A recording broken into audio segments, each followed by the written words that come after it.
देवरिया में स्वास्थ्य विभाग प्रकृति के साथ भी छेड़छाड़ करता है।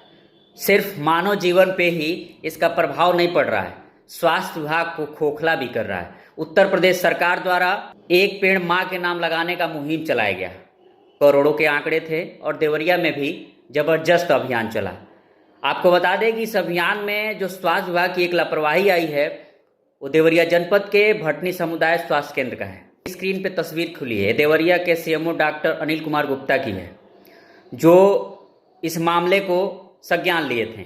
और दूसरी ये तस्वीर खुल रही है, ये भटनी समुदाय स्वास्थ्य केंद्र के चिकित्सा प्रभारी की है, नवीन सिंह पप्पू की।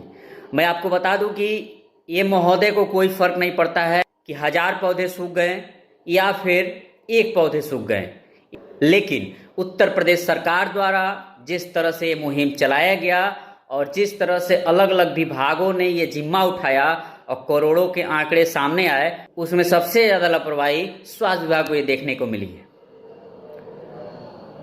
अब इसका खेल समझिए।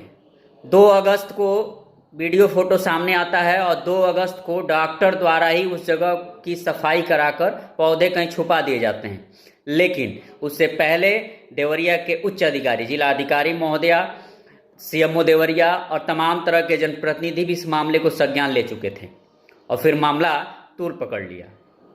एक के बाद एक खबरें और ट्वीट के बाद जांच कमेटी बैठाई गई और सीएमओ द्वारा ये कहा गया कि 7 दिन बाद आख्या प्रस्तुत की जाएगी और जो भी लीगल तौर पे कार्रवाई होगा उसको किया जाएगा।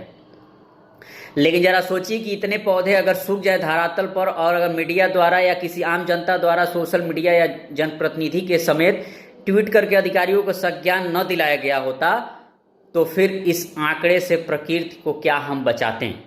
तो मेरे कहने का सिर्फ मतलब ये था कि स्वास्थ्य विभाग को खोखला करने में सिर्फ डॉक्टर की भागीदारी नहीं है, इसके साथ साथ सिस्टम में जुड़े उन तमाम लोगों की भागीदारी है जो मानव जीवन पे भी प्रभाव डालते हैं और प्रकृति पर भी अपना प्रभाव छोड़ रहे हैं और उसके नतीजे निगेटिव सामने आ रहे हैं।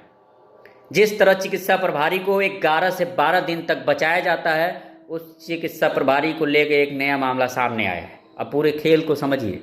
देवरिया के सीएमओ डॉक्टर अनिल कुमार गुप्ता से इस संदर्भ में वार्ता की गई तो उनका ये कहना है कि इसमें नोडल अफसर बनाए गए। जिस नोडल अफसर का उन्होंने नाम लिया, उस नोडल अफसर से मिलने का प्रयास किया गया तो उनका कहना है कि मैं इसकी जांच नहीं कर रहा हूँ और फिर पता चलता है कि इसकी जांच कोई और कर रहा है, डॉक्टर राजेश कुमार। जब उनसे संपर्क करने की कोशिश की गई तो भाई संपर्क नहीं हो पाया, लेकिन देवरिया सीएमओ द्वारा जब उनसे संपर्क करने का प्रयास किया तो उनका नंबर स्विच ऑफ था और उनके किसी एम्प्लॉई ने बताया कि वो किसी ट्रेनिंग मीटिंग में है या बाहर है। फिर इस संदर्भ में जिला अधिकारी से इस बात को लेकर मिला गया और उनका ये कहना है कि जो भी गलत होगा इसमें त्वरित कार्रवाई की जाएगी और उन्होंने इस मामले को संज्ञान पहले से ले रखा है और नए सिरे से अगर इस पे कार्रवाई नहीं हुई है तो कार्रवाई बनती है। उन्होंने सीडीओ प्रत्युष पांडे को फोन मिलाया और इस संदर्भ में उनको बताने का प्रयास किया। सीडीओ कहना था कि जल्द इस मामले का क्लियर कर लिया जाएगा और जो भी पौधे सूखे हैं उसको लगवाने का भी प्रयास किया जाएगा और लीगल तौर पे जो कार्रवाई है वो भी बनती है। लेकिन मैं उत्तर प्रदेश सरकार से चाहता हूं और देवरिया के जनप्रतिनिधियों से चाहता हूं कि सरकार के आंकड़े प्रकृति को बचाने के लिए करोड़ों में आती है और देवरिया के स्वास्थ्य विभाग के ऐसे अफसर तानाशाही रवैये से उन्हें सुखा देते हैं। एक खबर प्रकाश में आ गई तो ये नौबत है। अब जरा सोचिए कि हर जगह से जिस तरह से पोर्टल पे फोटो और वीडियो पोस्ट किए जा रहे हैं वो फोटो वीडियो हैं कैसे। ये भी एक सवालों के घेरे में तमाम तरह के सिस्टम भी आ गए।